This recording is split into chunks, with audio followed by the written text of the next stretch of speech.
죽으신 목적 알기라는 제목을 그렇게 정해 보았습니다. 이 믿음 지키기 시리즈 기간 동안에 하나님 말씀 속에서 우리의 믿음이 또 지켜나가는 비결을 발견해가고 우리가 또 잘 지켜나가는 실제 생활로 그렇게 이어질 수 있기를 간절히 소망합니다. 30년 전 한 법의 날에 정부로부터 포상을 받은 사람들 중에 서울의 무진교회를 담임하시는 윤인수 목사님이라고 계셨습니다. 95년도로 그렇게 기록이 되어 있는데 그분이 재소자들 교화와 또 청소년 선도 활동을 하면서 그 국민훈장 목련장을 그 공로로 인정받아 수상을 하셨는데 그 윤인수 목사님은 시각장애인이셔요. 평안남도 대동군에서 이제 독실한 기독교 집안에서 태어나셨는데 11살 때 공산당원들에게 아버지가 이렇게 끌려가셨는데 자기가 아들로서 아버지를 면회 갔다가 목사의 아들이라는 이유로 그 공산당원에게 모진 고문을 당해요. 11살짜리 아들이. 그 때문에 이 아들이 시력을 잃게 됩니다. 게다가 어머니는 중병으로 이렇게 집에 누워 계셨는데 소년 윤인수는 앞을 못 보는 그런 불편한 상황 속에서도 친구의 도움을 받아 또 신문 팔고 구두 닦기 하면서 돈을 벌고 그렇게 근근히 살아갔어요. 어느 날 한 달치의 돈을 가지고 집에 와서 어머니께 드렸는데 돈을 받아든 어머니가 아들 인수에게 이렇게 말씀하시는 거예요. 네가 애써서 참 수고하면서 번 돈인데 여기서 우리가 11조를 먼저 떼자. 그러자 아들은 갑자기 정색을 하면서 버럭 화를 냅니다. 11조는 무슨 놈의 11조 하면서 막 흥분을 하는 거예요.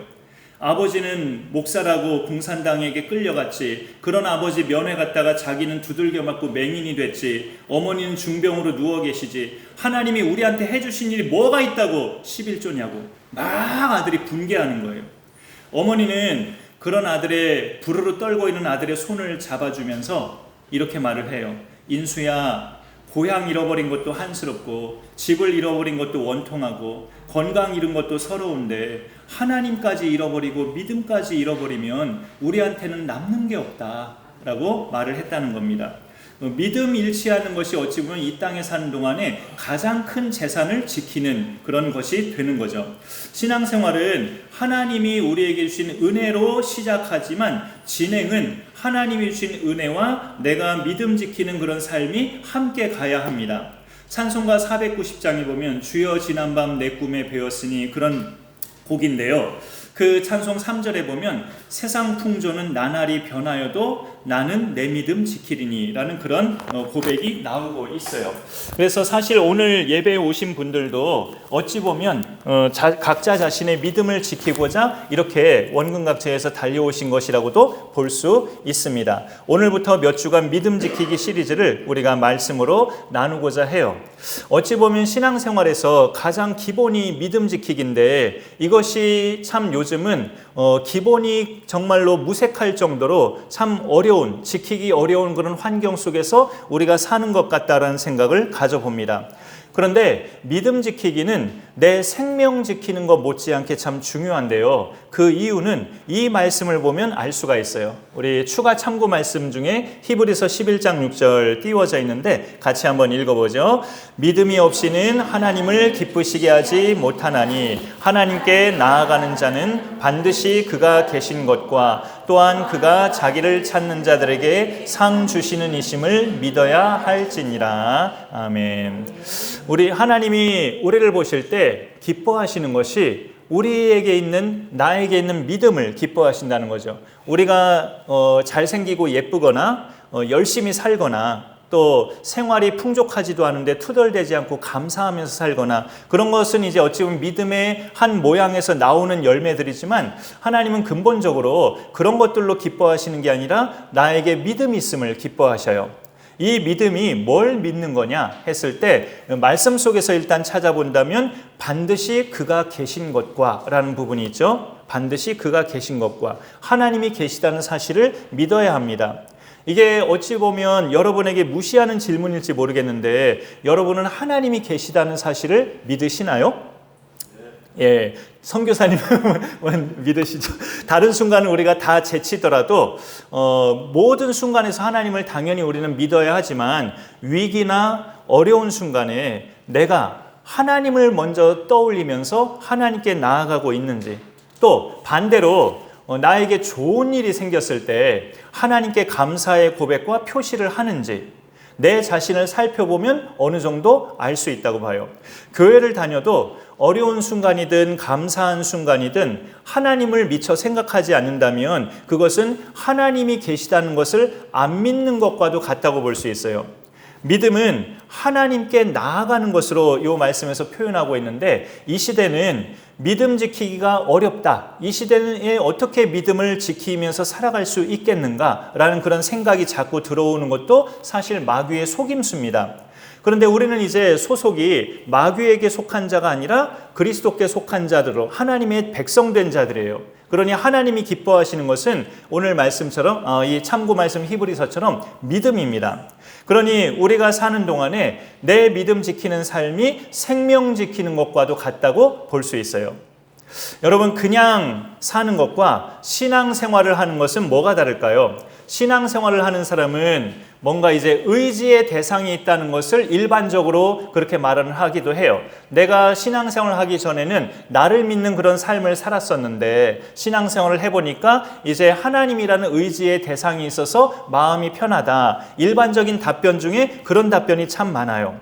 근데 힘들 때 하나님께서 힘을 주신다는 그런 점들, 외롭고 우울할 때 예수님이 나를 만져주시고 위로하신다는 거, 우리가 받은 구원이 우리 상태에 따라 여부가 결정되는 게 아니라 하나님이 은혜로 주셨으니까 끝까지 간다는 거, 물론 이런 것들을 성경에서 말씀하고 있기 때문에 틀린 것은 아닌데, 믿음으로 산다는 게 무엇인지 알려면 우리는 먼저 그 믿음의 주가 되시는 예수님, 그 예수님이 십자가에서 죽으신 목적을 우리가 알아야 되죠. 이거는 고난주간 때도 나눈 주제고 부활주일 때도 나눈 말씀의 내용이지만 새삼스러울 수 있지만, 이 땅에 사는 동안에 우리가 믿음 지키면서 이 치열하고 믿음을 밝히는 게 어찌 보면 두렵고 많이 떨리는 그런 세상에서 살면서 내 믿음을 끝까지 지키는 그 원동력이 예수님에게서 나오거든요. 예수님이 십자가에 달리신 목적을 우리가 바로 또 다시 추적해가면서 바로 할 때 나는 내 믿음을 지키면서 살아갈 수 있어요. 예수께서 십자가에 달리신 목적을 오늘 이 한 절 말씀이 우리에게 알려주는데요. 디도서 2장 14절에 그가 우리를 대신하여 자신을 주심은 모든 불법에서 우리를 속량하시고 우리를 깨끗하게 하사 선한 일을 열심히 하는 자기 백성이 되게 하려 하심이라 라고 되어 있습니다. 한 절에 여러 가지가 있지만 참 일목요연하게 예수님이 십자가에 달리신 목적, 그분이 자신을 우리에게 주신 목적을 잘 정리하고 있어요. 이 말씀 제일 앞에 나오는 그가 할 때 이 그가 누구일까요? 그 성경책으로 바로 윗절, 성경책으로 13절에 보시면은 13절 첫째 줄 중반에 우리의 크신 하나님, 구주 예수 그리스도에 이렇게 나와 있어요. 이 14절의 그는 우리의 크신 하나님, 구주 예수 그리스도라고 윗절에서 소개하고 있습니다. 우리를 대신해서 자신을 주신 분은 우리의 크신 하나님, 구주 예수 그리스도셔요. 값비싼 선물이나 또는 거액의 물질을 우리가 만약에 거저 받는다면 그것도 굉장한 은혜고 황송한 일인데, 자기 자신을 주셨대요. 예수님은 자기 자신을, 우리에게 자신을 주신 이유가 뭘까? 그게 예수님이 십자가에 달리신 목적과 똑같은 내용인데, 오늘 말씀에서 그 첫 번째가 모든 불법에서 우리를 속량하기 위함이라고 알려줍니다. 속량은 내가 값을 지불해서 어떤 사람의 죄의 대가를 받아야 될 사람이 있는데 그 사람의 죄의 대가를 내가 대신 지불해서 그 사람을 풀려나게 해주는 것이 속량입니다. 이 값을 지불하신 분이 예수님이신데 돈으로 지불하신 게 아니라 자기 자신을, 자기 몸을 주심으로 지불하셨어요. 그리고 우리의 어떤 몇 가지 부분적인 죄들을 속량하신 게 아니라 말씀해 보니까 모든 불법에서 우리를 속량하셨다고. 그러니까 모든 죄에 있어서 다 예외적인, 속량이 안 되는 예외적인 죄가 없다는 뜻이에요. 여기 이 모든 불법은 모든 죄를 가리킨다는 것을 두 번째 참고 말씀으로 우리가 볼 수 있는데요. 간단한 말씀입니다. 요한일서 3장 4절인데 같이 읽어보죠. 죄를 짓는 자마다 불법을 행하나니 죄는 불법이라. 그런데 예수님이 우리를 모든 불법에서 속량하셨어요. 우리의 모든 각양 총체적인 죄로부터 우리를 속량, 죄사함을 얻게 하셨다. 속량이 안 된 예외적인 죄가 우리에게는 없다는 뜻이에요. 예수님의 동생 야고보가 기록한 하나님 말씀에는 이런 내용이 있어요. 또 추가 말씀 바로 다음 페이지 볼까요? 야고보서 2장 10절 시작. 누구든지 온 율법을 지키다가 그 하나를 범하면 모두 범한 자가 되나니. 예. 그래서 저 말씀 다음 절에 성경에 보면 내가 비록 간음하지 않았어도 살인을 하면 온 율법을 범한 것이고 살인한 적이 없어도 간음을 하면 온 율법을 범한 것이다. 그리고 살인한 적도 없고 간음한 적도 없는데 부모를 공경하지 않았다면 역시 온 율법을 범한 것이라고 하나님은 그렇게 말씀하시는 거예요. 그러면 우리 입장에서는 아니 그럼 어쩌라고, 하나 범하는 걸 다 범한 거라고 하면 그럼 우리들 어쩌라고 이렇게 한숨 쉬면서 탄식할 수 있는데, 하나님의 답변은 내가 보낸 독생자를 믿으면 된다. 내가 보낸 독생자를 믿으라는 거죠. 그 예수님이 우리를 모든 불법에서 속량해 주셨기 때문에 우리가 속량 안 되는 예외적인 죄들이 없다고 말씀하셔요. 그 말은 예수님이 모든 율법을 홀로 완벽하게 지키셨다는 뜻입니다. 그래서 우리가 믿음 지키는 것은 예수님이 날 위해서 해주신 그 일을 믿는 거예요. 보통 우리가 믿는다고 할 때 예수 믿는다고 표현도 하지만 예수님이 날 위해 해주신 일을 믿는다는 것도 예수 믿는다는 것과 같은 의미로 볼 수 있습니다. 예수님이 우리를 속량하신 방법은 자기를 주신 건데 그 의미가 뭘까요? 예수님이 나를 위해서 자기를 주셨다. 자기 자신을 좋은 일로 주신 게 아니잖아요. 내 죄 때문에 주신 거기 때문에 내가 하나님께 받을 형벌을 예수님이 대신 받으셨다는 뜻이죠. 이 땅에서 사는 동안에 내 믿음 잘 지키는 비결은 이 믿음으로 내가 구원받기까지 내가 받을 진노와 형벌을 예수님이 독박 쓰셨다. 혼자 다 받으셨다는 사실을 내가 고스란히 인정하고 그 주님을 향해서 예수님 덕분에 제가 살았습니다. 지옥으로의 멸망을 주님 덕분에 제가 당하지 않게 됐습니다. 내 입으로 고백하면서, 늘 고백하면서 살아가는 거예요.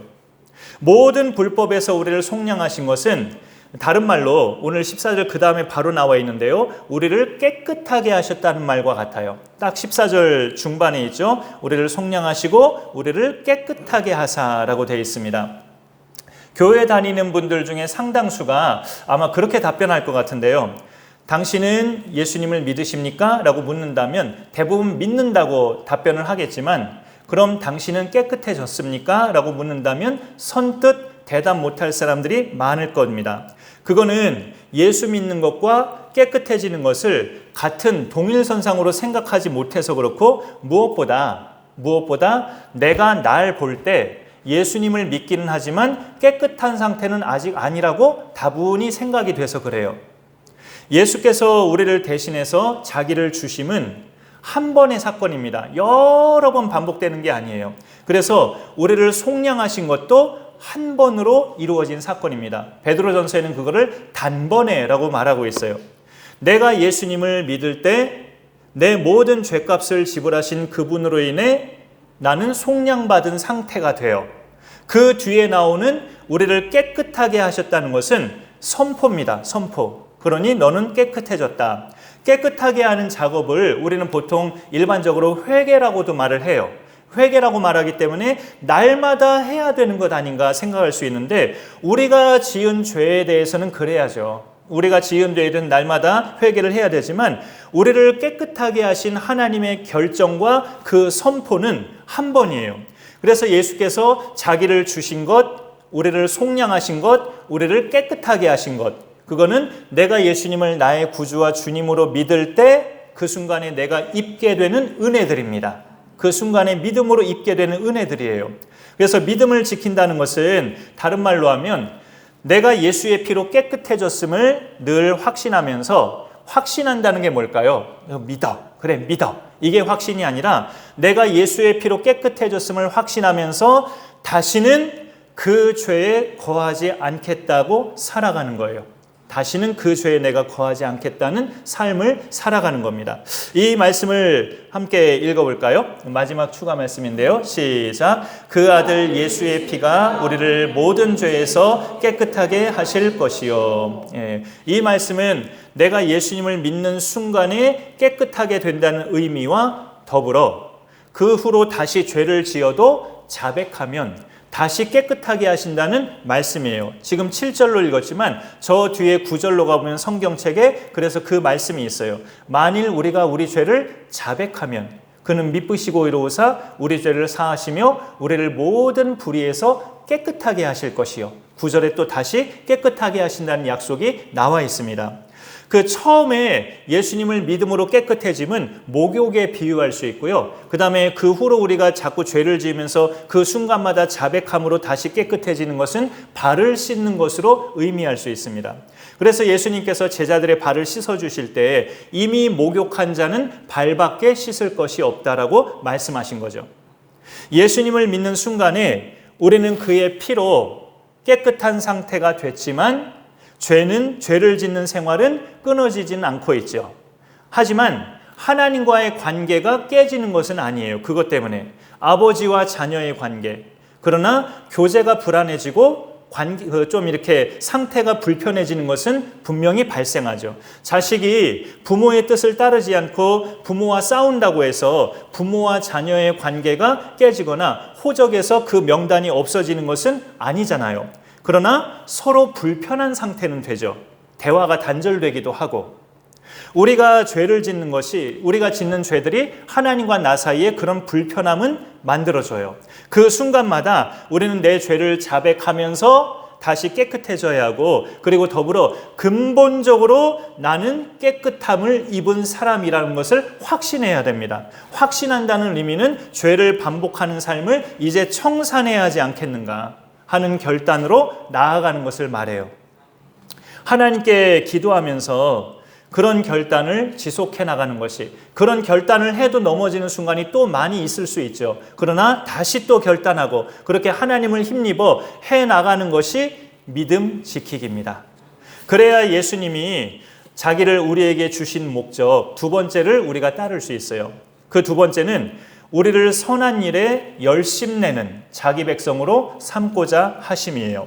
바로 오늘 14절 후반에 있죠. 초반을 다시 읽으면 그가 우리를 대신하여 자신을 주심은 그 첫 번째가 모든 불법의 소를 속량하시고 그거를 다른 말로 우리를 깨끗하게 하셨다는 것이고 큰 두 번째가 선한 일에 열심히 하는 자기 백성이 되게 하려 하심이라고 나와 있습니다. 선한 일은 하나님의 뜻을 말하는데요. 예수님이 마태복음 7장에서 하신 말씀이 있죠. 나더러 주여 주여 하는 자마다 다 천국에 들어갈 것이 아니요 하늘에 계신 내 아버지의 뜻대로 행하는 자라야 들어가리라. 선한 일을 하는 자가 생명의 부활로 나온다고 요한복음에서도 말씀하고 있는데 그 선한 일이 뭐냐? 아버지의 뜻대로 행하는 것. 하나님의 뜻의 시작이 뭐냐? 당신이 보내신 아들을 우리가 믿고 영생을 얻는 것. 그게 아버지의 뜻의 시작이에요. 우리는 그 믿음 안에 있기 때문에 하나님의 뜻을 받아들인 사람들입니다. 하지만 그것은 우리가 하나님 보내신 독생자를 믿고 영생을 얻는 것, 그것은 아버지의 뜻을 따르기 시작하는 단계고요. 지속되려면, 그 시작한 것이 지속되려면 열심히 하는 단계로 나아가야 한다는 것을 오늘 말씀이 알려주고 있죠. 자기 백성, 여기 14절 제일 밑에 줄에 자기 백성이 되게 하려 하심이라 라고 했는데 보통 구약 성경에서 자기 백성은 하나님께서 택하시고 부르신 자들을 늘 그렇게 표현하는 말이지만 특별히 오늘 말씀에서는 선한 일을 열심히 하는 자기 백성 이렇게 말하고 있어요. 그냥 자기 백성 하면 하나님께서 택하신 자들, 이스라엘과 또 영적인 아브라함의 그리스도 안에 있는 우리 모든 믿는 자들 이렇게 우리가 받아들이지만 그 자기 백성은 하나님께서 이렇게 다듬어 가신다는 거예요. 선한 일을 열심히 하는 내 백성으로 내가 너를 그렇게 다듬어 갈 것이다. 그때마다 너는 따라와야 한다. 두려워하지 말고 나를 따라와라. 그럼 너는 선한 일에 열심 내는 백성으로 세워져 간다 라고 말씀하시는 거죠. 예수께서 우리를 대신해서 자신을 주심은 우리가 선한 일에 열심 내는 그의 백성이 되게 하려 하심이라고 알려줍니다. 이 말씀은 인간의 구원이 인간의 선행 여부에 달려있다는 뜻이 결코 아니라는 사실을 잘 아실 겁니다. 우리의 구원 상태는 오늘 말씀 상반절의 내용들로 다 들어있어요. 우리를 모든 불법에서 속량하시고 죄를 사하시고 우리를 깨끗하게 하셨다는 것. 그렇게 되기까지 우리가 한 일은 없어요. 그저 하나님께서 우리를 대신해서 아들을 주신 일을 하신 것뿐이에요. 따라서 선한 일을 열심히 하는 백성이 되게 하시는 것은 구원받은 이후의 삶이에요. 구원받은 후의 삶.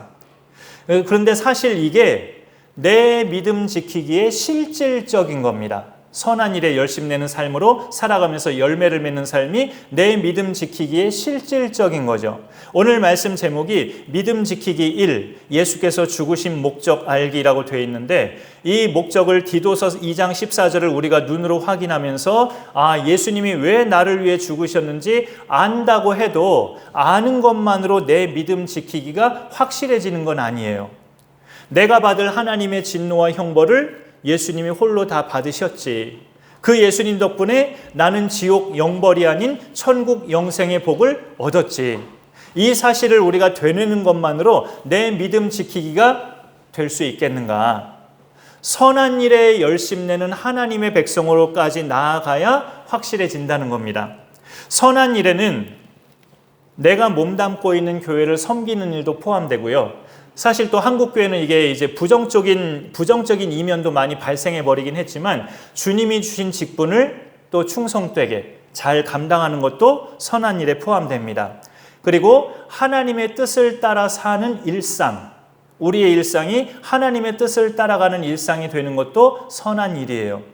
거짓된 말이나 행동에 동참하지 않고 약한 사람 함부로 대하지 않고 도움이 필요한 사람에게 주님 때문에 도움을 주고 그리고 하나님의 뜻은 무엇보다 그가 보내신 독생자를 믿는 거기 때문에 아직 그렇지 않은 사람들, 아직 믿지 않은 사람들에게 내가 믿고 있는 예수님을 소개하는 것도 선한 일 중에 선한 일입니다.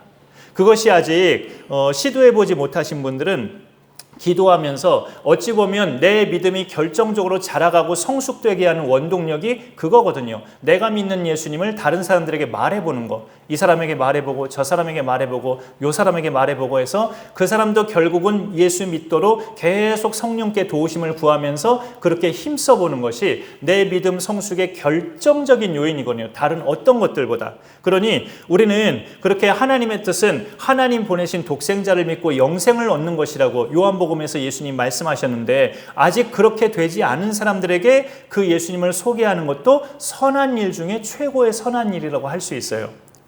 그리고 어떤 경우든지 다시 나 개인에게 적용할 때 하나님을 의심하거나 원망하지 않고 주어진 환경에서 묵묵히 내 할 일 감당해 나가는 것도 하나님이 기뻐하시는 선한 일입니다.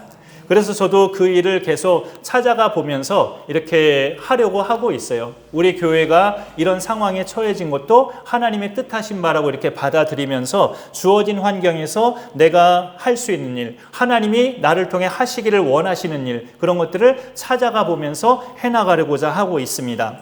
그런 것들을 묵묵히 감당해 나가는 것도 하나님 기뻐하시는 선한 일이니까. 주변 사람들의 풍요로운 환경과 나 자신이 비교가 될 때가 있죠. 그럴 때 마음이 가라앉고 이러고 살아야 되나 싶기도 할 때 나를 위해 독생자를 보내신 하나님은 독생자까지 주셨기 때문에 나를 향한 관심과 집중과 사랑이 달라지지 않아요. 절대 변하지 않고 여전하십니다. 그 하나님을 바라보고 그 하나님을 기다리고 그 하나님과 동행하면 이 땅에서 믿음 지키기는 흔들림 없이 잘 되어갈 수 있습니다. 이러한 은혜가 우리에게 잘 지속되고 꺼지지 않고 계속 불타오를 수 있기를 간절히 소망합니다. 우리 말씀을 생각하면서 1000번을 불러도 라는 찬양이 있는데 우리 같이 불러보겠습니다. 1000번을 불러도.